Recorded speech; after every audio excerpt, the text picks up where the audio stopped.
Welcome dear student, welcome to this video. As you know कि हम लोग जो है वो माइक्रो ऑर्गेनिजम्स के बारे में बात कर रहे हैं, उनके यूजेस के बारे में बात कर रहे हैं, किस तरह से माइक्रो ऑर्गेनिजम्स हमारे लिए बेनिफिशियल है। नाउ आज जो है वो हम देखने वाले हैं types of bio fertilisers. As we know, as we have discussed earlier कि जो भी माइक्रो ऑर्गेनिजम्स हैं ये बायो फर्टिलाइजर के तौर पे मतलब ऑर्गेनिक फार्मिंग के लिए भी यूज़ किए जाते हैं। ठीक है, तो अब जो है वो इसके और दूसरे टाइप्स जो हैं, हमने पहले नाइट्रोजन फिक्सिंग वाला देखा था कि नाइट्रोजन फिक्स करने के लिए माइक्रो ऑर्गेनिजम्स यूज़ होते हैं। नेक्स्ट जो है that is phosphate solubilising bio fertilisers. कुछ ऐसे माइक्रो ऑर्गेनिजम्स होते हैं जो नेचर में अवेलेबल जो भी फॉस्फेट होता है, ठीक है, उसे सोल्यूबलाइज करते हैं। जो मतलब जो भी कंपाउंड फॉर्म में फॉस्फेट होता है, ठीक है, डिफरेंट कंपाउंड फॉर्म में जो इनऑर्गेनिक फॉस्फेट होता है उसे सोल्यूबल बनाते हैं, ठीक है, ताकि वो जो है वो प्लांट एब्जॉर्ब कर सके, क्योंकि अगर वो नॉन सोल्यूबल रहेगा तो प्लांट जो है वो उसे एब्जॉर्ब नहीं कर सकते। फॉर एग्जांपल कुछ फॉस्फेट हैं जो रॉक के फॉर्म में प्रेजेंट रहते हैं, तो अब रॉक के फॉर्म में तो प्लांट जो है वो उस फॉस्फेट को एब्जॉर्ब नहीं कर सकता बाय मीन्स ऑफ रूट, तो इसीलिए जो है वो कुछ माइक्रो ऑर्गेनिजम्स इसे नॉन सोल्यूबल से सोल्यूबल बनाते हैं, ठीक है, और वो भी फर्टिलाइजर की तरह ही काम कर रहे हैं। मतलब इनकी इस एक्टिविटी को हम बायो फर्टिलाइजर के तौर पे यूज करते हैं, ठीक है ना। इसके एग्जाम्पल है कौन कौन से ऐसे माइक्रो ऑर्गेनिजम्स हैं। They are pseudomonas, serratia, bacillus, polymyxa, agrobacterium, then micrococcus, aspergillus species. These are some of the micro organisms जो फॉस्फेट को सोल्यूबलाइज करते हैं, सोल्यूबल बनाते हैं, ठीक है। देन इसके बाद में next is compost making bio fertiliser. सबसे पहले कंपोस्ट क्या है? जो भी ऑर्गेनिक मैटर होता है, मतलब प्लांट वेस्ट, एनिमल वेस्ट, ये जो है जब इसके ऊपर माइक्रो ऑर्गेनिज्म अपनी एक्टिविटी करते हैं और एक्टिविटी के दौरान वो इस ऑर्गेनिक सब्सटेंस को एक डार्क सब्सटेंस में कन्वर्ट करते हैं, जिसे हम जो है वो कंपोस्ट या फिर ह्यूमस कहते हैं, ठीक है। ये जो भी सब्सटेंस होता है it is rich in nutrient ऐसा माना जाता है, क्योंकि इसमें बहुत सारे माइक्रो ऑर्गेनिजम्स की एक्टिविटी की वजह से जो भी इन ऑर्गेनिक सब्सटेंसेस में न्यूट्रिएंट जो ट्रैप्ड फॉर्म में थे, ठीक है, उन्हें माइक्रो ऑर्गेनिजम्स जो है वो उस सब्सटेंस को ब्रेक करके उन न्यूट्रिएंट, ट्रैप्ड न्यूट्रिएंट को जो है वो सॉइल के फॉर्म में बाहर रिलीज करता है, और फिर उस सॉइल में जो है या उस कंपोस्ट में जो है वो अगर हम कोई प्लांट ग्रो करते हैं तो वो जो न्यूट्रिएंट फ्री हुए हैं वो सारे जो हैं वो प्लांट आसानी से इस्तेमाल कर सकता है, ठीक है। तो कंपोस्ट मेकिंग बायो फर्टिलाइजर जो है इसके लिए भी माइक्रो ऑर्गेनिजम्स का इस्तेमाल किया जाता है। बहुत सारे एक्टिव माइक्रो ऑर्गेनिजम्स हैं जो इस तरह का कंपोस्ट फॉर्मेशन के लिए, ह्यूमस फॉर्मेशन के लिए यूज किए जाते हैं, ठीक है। कौन कौन से माइक्रो ऑर्गेनिजम्स हैं? तो अगर आप एक्टिव कंपोस्ट देखोगे, मतलब compost which is used as a fertiliser, it shows the presence of bacteria, fungi, actinobacteria, then protozoa, rotifers. ये सभी ऐसे माइक्रो ऑर्गेनिजम्स हैं जो आपको यहाँ पे प्रेजेंट दिखेंगे इन एन एक्टिव कंपोस्ट, ठीक है। देन इसके बाद में नेक्स्ट जो है that is cyanobacteria as bio fertiliser. Now cyanobacteria as bio fertiliser अगर हम देखें तो साइनोबैक्टीरियाज जो होते हैं they are nothing but they are the algaes, ठीक है। ये सिम्बायोटिक एसोसिएशन में भी आपको देखने मिलेंगे with some of the plant, ठीक है, उनके रूट के साथ में बोलो या लीफ के साथ में बोलो, तो कुछ ऐसे साइनोबैक्टीरियाज हैं जो माइक्रो ऑर्गेनिजम्स हैं, अल्गी हैं, लेकिन ये जो है वो एज अ बायो फर्टिलाइजर काम करते हैं। नाउ यहाँ पे वही कहा है कि ये एक्वेटिक होते हैं, क्योंकि मैंने बताया अल्गी है इसीलिए ये ज़्यादातर पानी में ग्रो होता है। Many of them are aquatic. कुछ है जो टेरेस्ट्रियल है, मतलब सॉइल पे ग्रो होते हैं, फ्री लिविंग होते हैं, ठीक है, लेकिन कभी कभी फ्री लिविंग और सिम्बायोटिक। फ्री लिविंग मतलब किसी के साथ में एसोसिएटेड नहीं है, और सिम्बायोटिक मतलब वो किसी ना किसी के साथ में क्या है, पार्टनरशिप में है, एसोसिएशन में है, ठीक है। तो इस तरह से वो दोनों हो सकते हैं। Some of them are free living, some of them are symbiotic. Then aerobic, photosynthetic, aerobically respire करते हैं, फोटोसिंथेटिक होते हैं, खुद भी फोटोसिंथेसिस करते हैं, ठीक है। नाइट्रोजन फिक्सिंग, फोटोसिंथेटिक भी होते हैं, नाइट्रोजन फिक्स करने के लिए भी यूज किए जाते हैं। दे मे बी हेट्रोसिस्टस और नॉन हेट्रोसिस्टस। अब ये क्या है हेट्रोसिस्टस एंड नॉन हेट्रोसिस्टस? हेट्रोसिस्ट ये एक सेल होता है जो अलगी में पाया जाता है, जहाँ पर जिन सेल्स में हेट्रोसिस्ट होता है, मतलब जिन अलगीज में हेट्रोसिस्ट वाला सेल होता है वो नाइट्रोजन फिक्स कर सकता है, क्योंकि ये नाइट्रोजन फिक्सिंग सेल्स होते हैं जो फ्री नाइट्रोजन को कंपाउंड फॉर्म में कन्वर्ट करने की कैपेसिटी रखते हैं। और अगर वो हेट्रोसिस्ट नहीं है then it will be called as non heterocysts. तो यहाँ पे कुछ हैं जो नाइट्रोजन फिक्स करने वाले हैं तो वो हेट्रोसिस्टस कहलाएंगे, जो नहीं है वो नॉन हेट्रोसिस्टस कहलाएंगे, ठीक है। देन इसके बाद में इसके एग्जाम्पल्स हैं anabaena, nostoc, plectonema, then oscillatoria. These are the examples of some of the algae which can be used as a biofertilizer. इसके बाद में नॉस्टॉक, एनाबिना एंड टोलिप्थोरिक्स, ये कुछ ऐसे एग्जाम्पल हैं जो लाइकेन के साथ में प्रेजेंट होते हैं, या lichen they are associated with lichen, while Anabaena ये सब जो है वो लाइकेन के साथ में जो है वो एसोसिएटेड होते हैं। लाइकेन क्या है ये हम 11th में पढ़ चुके हैं, ठीक है। Then Anabaena with plant like Azolla and Cycas. इसके अलावा एनाबिना एक ऐसा अलगी है, एक ऐसा साइनोबैक्टीरिया है which is present in association with cycas plant and azolla plant, ठीक है। ये जो है ये साइकस प्लांट एक बड़ा सा प्लांट होता है, ठीक है, जैसे पाम ट्री होता है या फिर जो आपने देखा होगा नारियल का पेड़ है, खजूर का पेड़ है, इसकी तरह ये होता है, ठीक है।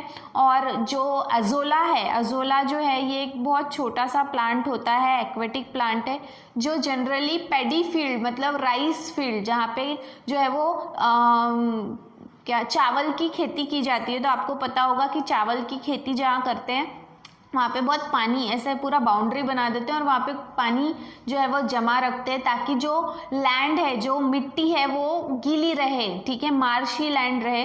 तो वो वहाँ पे पानी रहने की वजह से उस पानी में अजोला नाम का प्लांट जो है वो ग्रो होता है और उसमें जो है उसके लीफ में ये बैक्टीरिया साइनोबैक्टीरिया जो है वो ग्रो होता है, ठीक है। कौन सा? एनाबिना। तो ये सिम्बायोटिक एसोसिएशन के एग्जाम्पल हैं। तो cyanobacteria is also called as blue green algae, ठीक है, BGA या फिर साइनोबैक्टीरिया, ठीक है। तो साइनोबैक्टीरिया जो है वो भी एज अ बायोफर्टिलाइजर फील्ड में यूज होते हैं, ठीक है। देन इसके बाद में फंगल बायोफर्टिलाइजर, कुछ फंगसेस हैं वो भी एज बायोफर्टिलाइजर यूज़ किए जाते हैं, ठीक है। फंगसेस जो है ये क्या करते हैं? तो एक्चुअली फंगसेस जो हैं वो सिम्बायोटिक एसोसिएशन में रहते हैं, ठीक है। किसके साथ में? तो underground part of a plant का जो अंडरग्राउंड पार्ट है, अंडरग्राउंड पार्ट कौन सा होता है? रूट्स। तो जनरली जो है वो ज़्यादातर रूट्स के साथ में जो है वो एसोसिएशन में रहते हैं, पार्टनरशिप में रहते हैं, ठीक है। तो वही कहा अंडरग्राउंड पार्ट्स लाइक राइजोम, अगर लोअर प्लांट है तो राइजोम कहलाएगा और अगर हायर प्लांट्स है तो रूट कहलाता है, ठीक है। देन तो ये फंगसेस जो है उनके साथ में रहते हैं, ठीक है। ये फंगस जो है, इस तरह का फंगस जो रूट के साथ में रहता है, ये सबसे पहले जिन्होंने डिस्कवर किया उनका नाम है फ्रैंक इन द ईयर 1885। और उन्होंने ये भी डिस्कवर किया है कि इस तरह के जो फंगसेस होते हैं जो रूट के साथ में एसोसिएशन में रहते हैं वो मेनली दो प्रकार के होते हैं, एक है एंडोमाइकोराइजा और दूसरा है एक्टोमाइकोराइजा। सबसे पहले माइकोराइजा या फिर माइकोराइजी का मतलब होता है फंगस।